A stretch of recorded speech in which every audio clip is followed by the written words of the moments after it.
Troops, welcome back to the nation's largest military veteran talk radio show, Frontlines of Freedom. I'm Colonel Denny Gillum. Troops, please do send me your comments and questions. Email me through frontlinesoffreedom.com. Now it's an honor to welcome to the show the president of the Lutheran Church Missouri Synod, Dr. Matthew Harrison. The Lutheran Church Missouri Synod, or LCMS, has been very active in reaching out to and helping and being supportive of the military community. So what could be more appropriate than to seek an interview with the guy who's, in military terms, the commanding officer? So, welcome to Frontlines of Freedom, Reverend Harrison. It's great to be here, Colonel. It's a pleasure to speak to you and all of your great listeners, and thank you for your service. Welcome home. Thank you, sir. Lots of people don't recognize that we Vietnam vets weren't welcomed home, so I appreciate your stepping into that culture.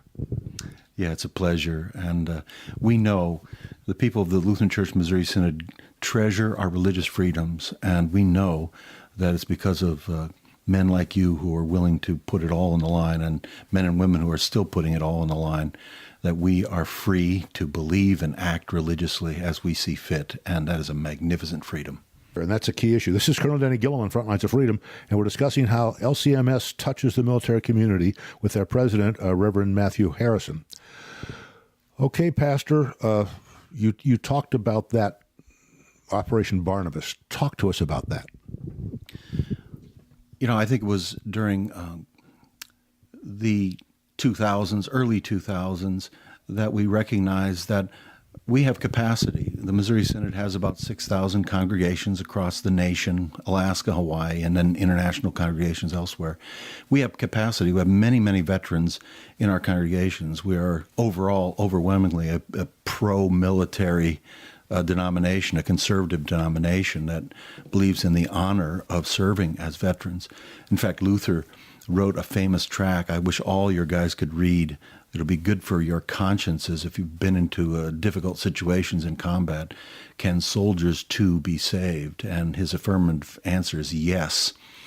But the Missouri Synod has a lot of veterans, and a lot of people are very supportive of the military, and we realize we have more capacity than we were using to care for those veterans who are coming home. And so we put together an effort through our military services branch at the national office to pinpoint and focus on men and women coming back from service, and to care for their families also in that context, because we know how vulnerable such people are after such service.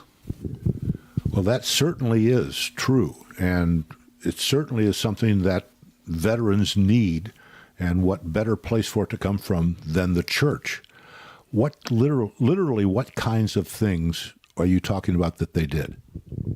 Well, anything that the vet needs. Their referral issues, care for their family, care for the spouse, doing the mundane things of life that need to be done, making sure that they have a safe place to realize, both religiously and ethically, that they are cared for, protected.